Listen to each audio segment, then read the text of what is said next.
Herman Duarte, Offensive Security Services Director da Devoteam Cyber Trust. Sobe agora ao palco com a apresentação Red Teaming, The Art of Offensive Security.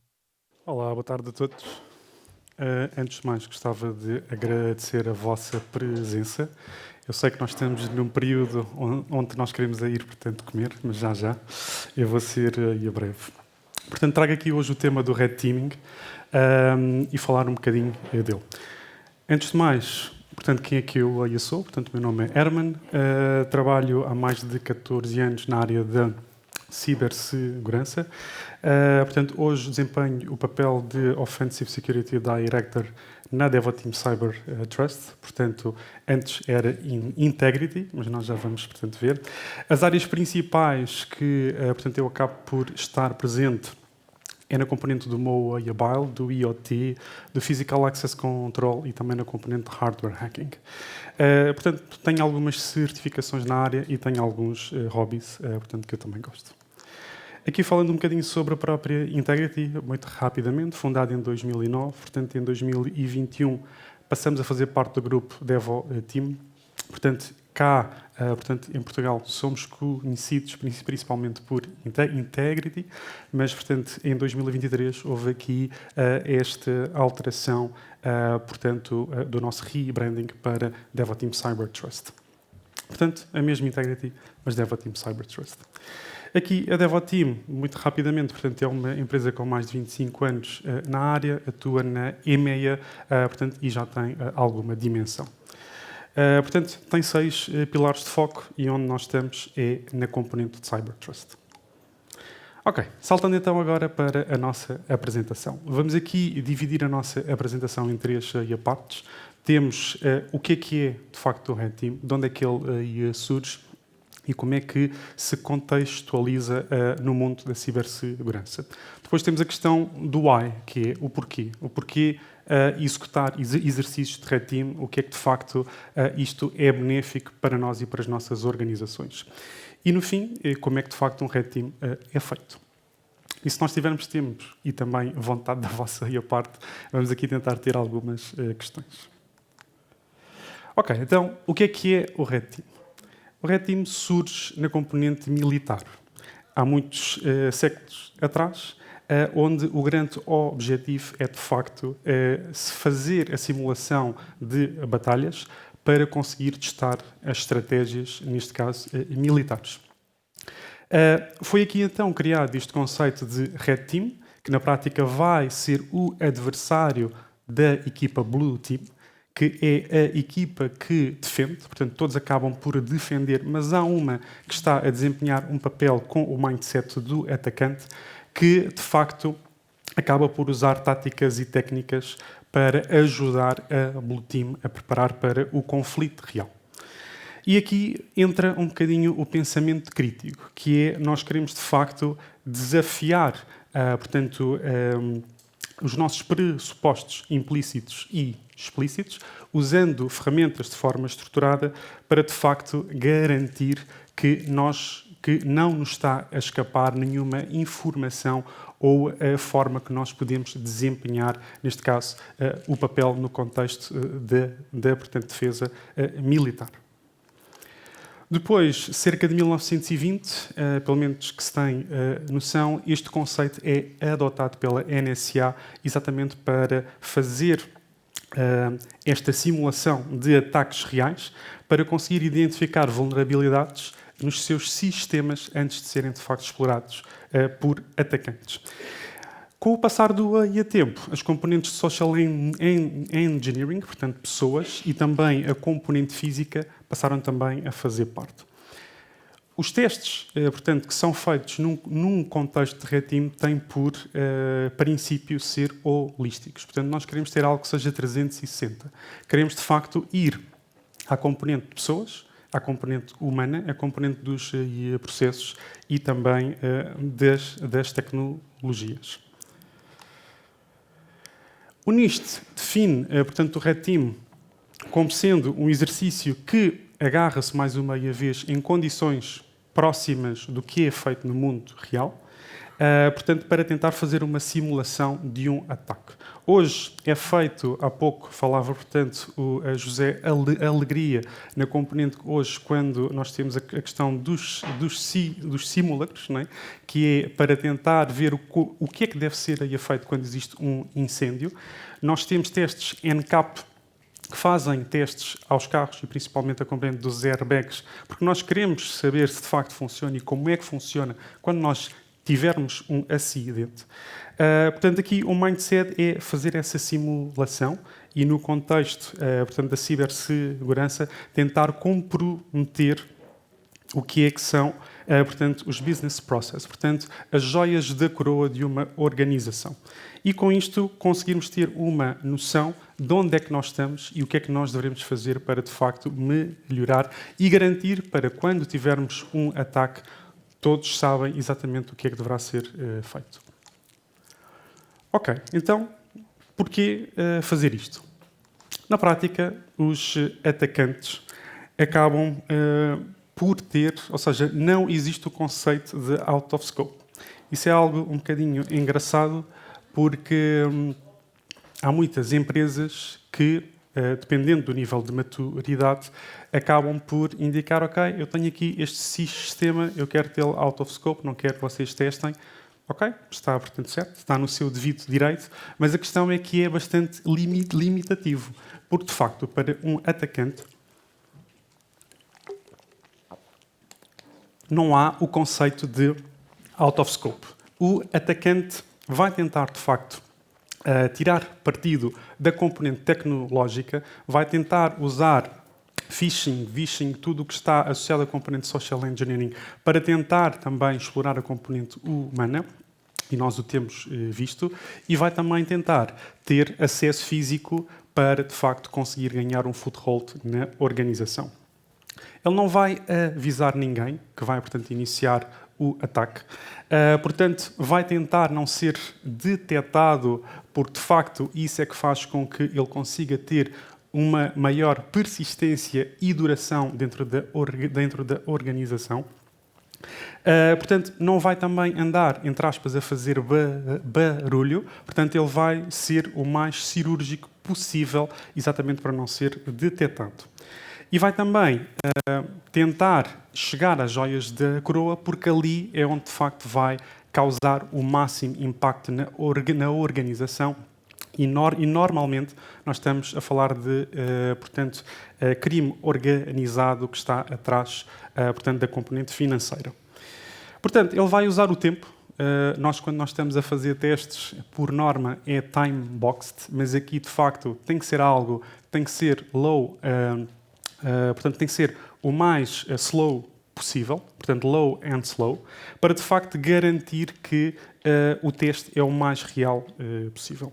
E também, eles acabam por, de forma continuada, encontrar novos mecanismos e hoje, aí vimos bastante falar sobre IA, e, de facto, é algo que, mais tarde ou mais cedo, vamos ver essas ferramentas a serem utilizadas como armas para atacar.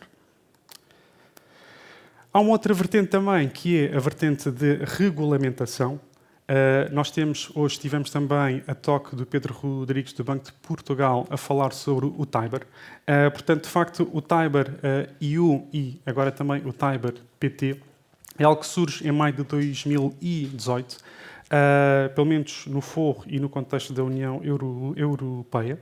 Portanto, foi algo que foi desenvolvido em conjunto com o ECB e os restantes bancos, portanto, na componente do setor financeiro.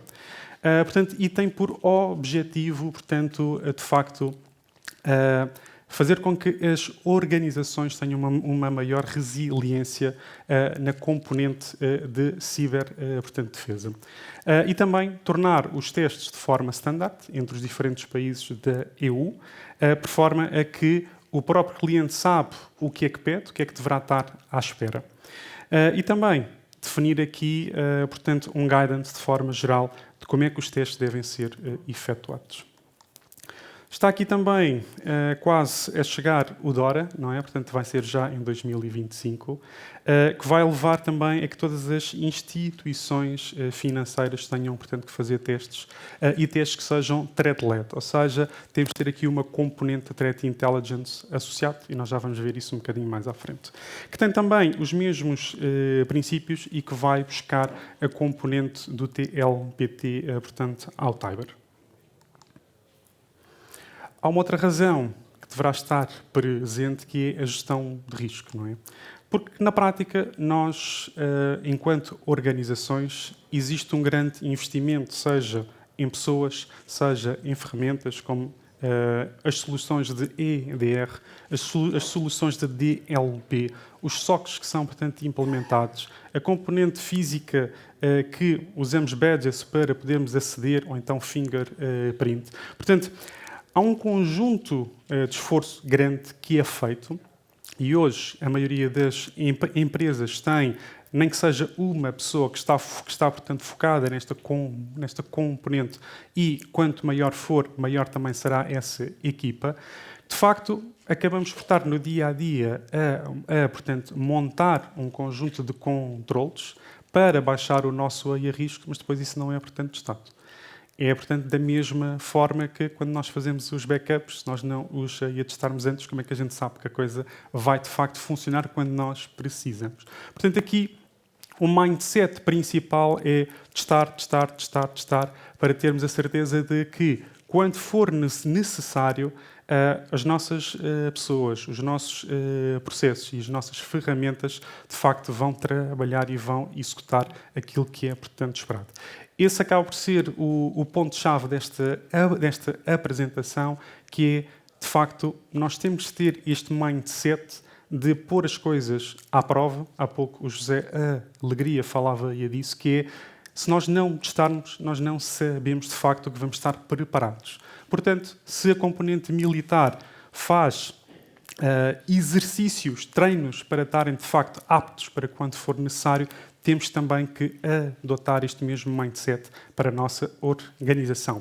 E aqui já vamos, portanto, ver que, de facto, a nossa Blue Team, seja uma pequena equipa, seja toda a organização que funciona como sendo a nossa Blue Team, deverá, de facto, estar preparada para conseguir adaptar-se e responder num caso de um incidente. Aqui podemos ver diferentes níveis de maturidade. Portanto, isto acaba por ser uma pirâmide, portanto, e ela começa-se pela base. A forma mais simples que nós temos para fazer algo dentro das nossas organizações acaba por ser o Vulnerability Scanning, portanto, que é algo que tem baixa complexidade, mas também o retorno sobre o realismo é baixo. Isto são, portanto, stacks que são complementares, ok? Não é que devemos fazer um e deixar de fazer outro. Depois passamos para a fase de fazer pen testing, onde de facto não só nós estamos a correr um scanner para dizer se calhar temos aqui uma meia vulnerabilidade, não, nós estamos a ver no mundo que são os falsos positivos que normalmente estas ferramentas dão, o que é que de facto eu me devo preocupar? É naquilo de facto que existe forma de ser, portanto, explorado e eu, de facto, consigo medir qual é que é o impacto. E com isso eu consigo definir do que é que eu devo, de facto, resolver e estar focado. Depois, temos aqui a componente do Red Team, que tenta retirar muitas das limitações que nós temos na componente do pen testing e traz também um bocadinho mais do realismo daquilo que é feito por entidades que, de facto, executam estes ataques às organizações. E, por último, temos aqui, então, a componente do Threat Intel que está associado ao Red Team, porque o Threat Intel o que faz, traz aqui uma espécie de uma fotografia da organização, de o perfil que tem, o perfil dos atacantes e do que é que já foi feito no passado para empresas do mesmo tipo, qual é que é de facto a pegada dessa organização afora, existem credenciais que foram roubadas, existem dados que possam estar expostos, portanto, por agentes criminosos, e existem, de facto, dados da própria organização que possam estar expostos, mas que não é do conhecimento da própria organização. Portanto, tira aqui uma foto importante que vai depois guiar o Red Team, o que é que, de facto, o Red Team deverá focar-se. Então, passando aqui à componente de como é que poderemos fazer aqui, então, este exercício de Red Teaming. Portanto, nós já falamos aqui do Red Team, portanto, que acaba por ser a equipa que vai executar este ataque, e esta equipa deverá ser algo externo à organização para, de facto, trazer aqui uma visão imparcial e que não está, portanto, consciente dos diferentes detalhes que poderão afetar aqui estes testes.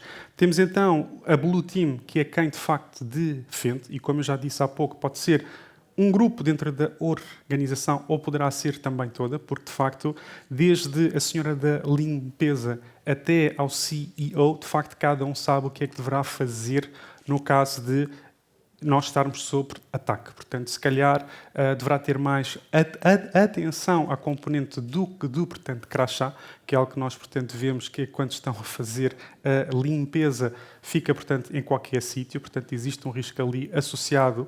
Portanto, ou seja, é aquela equipa que tem o mindset da defesa. Depois temos aqui a White Team, que é um grupo muito seleto, muito pequeno de pessoas dentro da organização que sabe exatamente o que é que vai acontecer e quando é que vai acontecer. Portanto, isto deverá ser o mínimo de pessoas possível, exatamente porque nós queremos testar toda a nossa organização. Então, quais é que são os pontos principais? É, de facto, poder ser algo que inclua qualquer sistema que faça parte da nossa organização. Portanto, tem que ser geral, não pode ser algo, portanto, específico só no meio a certa tecnologia, porque, lá está, temos de ter um mindset do atacante. Ele vai a qualquer sítio, desde que ele consiga ter acesso. Portanto, aqui é chave usar os cenários, portanto, os TTPs, as táticas, as técnicas e os procedimentos que são usados por grupos conhecidos, e nós já vamos ver isso um bocadinho mais à frente, e deverá ter por base não explorar o sistema A ou o sistema B, mas sim quais é que são os core functionalities da nossa organização. O que é que, de facto, é o core do negócio, que é onde, de facto, se tiver algum tipo de ataque, vai trazer um maior impacto. Portanto, não está restringido à componente técnica, portanto, acaba por focar-se em pessoas e também em processos. E lá está, mais uma vez, tem que ser exatamente como o atacante faz, tem que ser o mais stealth possível. E, como eu há pouco indicava, é algo que é estendido no tempo. É algo que não é de uma semana, não são, portanto, 2. Nós estamos a falar de 6 meses, 7 meses ou até 1 ano para executar uma campanha de Red Teaming. Aqui podemos ver quais é que são as diferentes fases que nós temos. Temos aqui a parte do Cyber Threat Intel, que é, de facto, o primeiro passo para nós podermos ter a tal fotografia da nossa organização. Existe depois aqui uma fase de planeamento e de scoping, juntamente com a White Team, para portanto, definir quais é que vão ser os cenários de ataque e quando é que é suposto acontecerem. E depois, sim, saltamos aqui para a parte da execução propriamente dita do ataque. E vamos aqui fazer um zoom in e tentar entender um bocadinho mais sobre o que é que ocorre durante esta fase. Ok, aqui podemos ver o Attack Execution Stage, que é algo definido pelo próprio Tiber. Nós temos a fase onde nós vamos tentar identificar informação relevante. Depois vamos preparar os nossos recursos. Aqui, se nós de facto vermos que de fora que a organização usa um EDR XPTO, porquê? Porque se calhar existe um caso de, portanto, estudo no site de uma empresa que tem esse tipo de soluções, portanto, pode ser uma fonte que ficamos a saber que a empresa X ou Y usa aquela solução. Aqui vamos então, se calhar, criar payloads, portanto, neste caso, malware, que faz o targeting específico para aquela tecnologia, porque a gente sabe que quando for correr, nós já vamos estar preparados para conseguir fazer o bypass.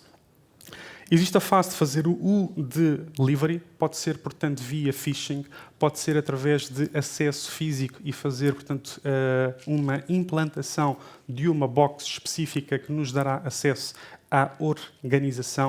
Pode ser também drop media, que são pens que, portanto, são crafted, portanto, especificamente para esse cenário e quando alguém liga, executa e nos dá acesso também remoto. Depois temos a fase de, portanto, exploração e depois a fase do quando nós já temos o foothold, como é que nós vamos então navegar dentro da organização e como é que nós vamos garantir a nossa persistência. E garantir também que nós não somos detectados. E depois, no fim, então, de facto, a chegar às joias da coroa. Aqui podemos ver diferentes atividades que ocorrem ou que podem ocorrer durante essa fase de Attack Execution. Falei aqui sobre o Drop Media, há questões também do Wi-Fi, ou seja, tudo o que nós pudermos utilizar, desde que esteja também discutido com a White Team, vai ser usado para podermos ter o foothold, porque isso será, portanto, a forma do atacante.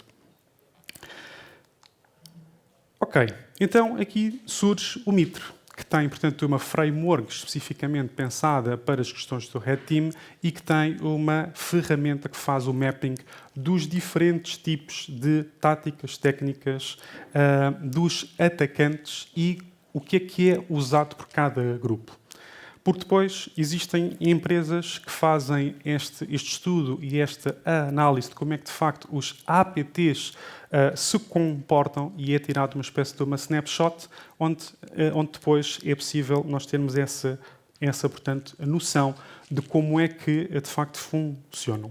Então, o Mitre divide aqui em diferentes categorias, desde como é que foi o acesso inicial, o que é que foi executado, como é que esse grupo conseguiu garantir a persistência, como é que se houve privilege escalation, se houve alguma tentativa de defense evasion no cenário desse APT, portanto, e por aí adiante. Portanto, é tirado um snapshot de como é que o APT funciona nestas diferentes categorias.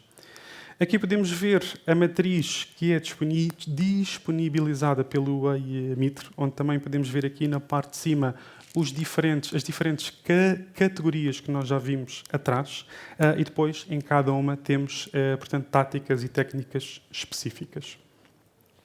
Aqui temos um exemplo, então, da tal snapshot que eu falava há pouco, de um grupo chamado, portanto, Oil Rig, que na prática optou por fazer estes diferentes, o que está, portanto, com fundo a azul. Portanto, a técnica que eles usaram para fazer, portanto, o Initial Access, pode ser um, pode ser tipo vários. O que é que eles, de facto, usaram para manter a persistência e, durante um exercício de Red Team, poderá ser definido, ok, vamos então fazer aqui a simulação do comportamento do ataque deste APT por parte deste grupo. Porque se calhar é o mesmo setor, portanto, e tem as mesmas finalidades. O que é que isto depois vai trazer à organização? Vai dar-lhes, de facto, uma visão sobre estes diferentes pontos de entrada, execução, persistência, como é que eles de facto estão. Se eles de facto conseguem estar resilientes a um ataque que siga a mesma pegada de um grupo destes. Claro que também pode ser algo que seja handpicked e, portanto, desenhado à medida para o que de facto a organização queira.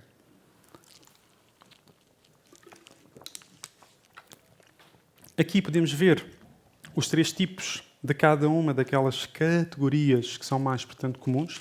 Aqui podemos ver, por exemplo, na parte do Initial Access, o phishing, valid accounts ser algo, de facto, que é bastante comum. Há pouco, também numa destas talks, falava-se de contas e que, portanto, está, portanto, sempre a ser feito o ataque às contas para poder ter acesso. Portanto, está ali a parte dos valid accounts. Existe também o conceito dos stealer logs também, onde em fóruns, grupos que estejam, portanto, na dark web, seja então possível obter e comprar estas credenciais.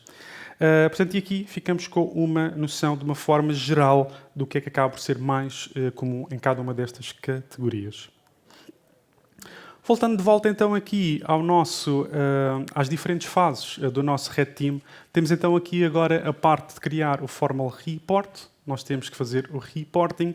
Depois temos a parte de apresentação de resultados e depois temos uma parte muito interessante, que é o replay workshop, que é, de facto, juntamente com a equipa de Blue Team, de facto, voltar a executar estes mesmos steps para que haja uma aprendizagem por parte da Blue Team e para que, de facto, perceba o que é que tem que ser implementado e como para tentar estar resiliente a estes tipos de ataques nessas diferentes categorias que nós vimos atrás.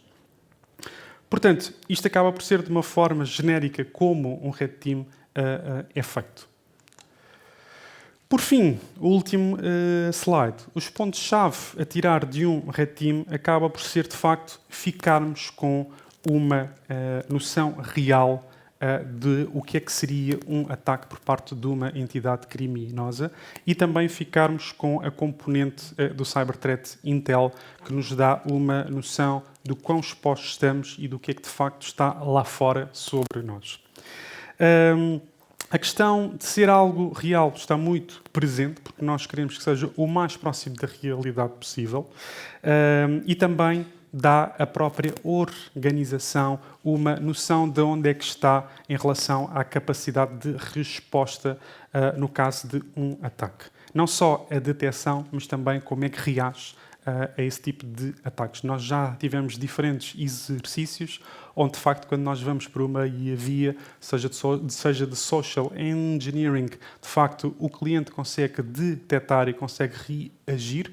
Há vezes onde nós já temos credenciais e eles não estão ainda a par disso e a gente consegue ir tendo cada vez mais acesso, mas também há outros que, assim que nós iniciamos, percebem e param. Portanto, lá está, é bom medir o nosso nível de maturidade e perceber aonde é que nós estamos e o que é que nós temos que fazer. E depois a questão que eu falava há pouco de voltar a executar estes steps com a Blue Team, para que haja ali uma maior aprendizagem. E depois também é uma forma de as organizações estarem preparadas para, neste caso, o DORA, e principalmente se forem entidades financeiras, que vai ser uma realidade. Portanto, o Red Team é uma forma de estar preparado para o TLPT, o Threat-Led Pen Testing, que acaba por fazer parte, neste caso, do DORA. Portanto, estes eram os pontos. Temos 3 minutos. Se por acaso se alguém tiver uma questão, força. Ok? Não tendo questões, obrigado pelo vosso tempo.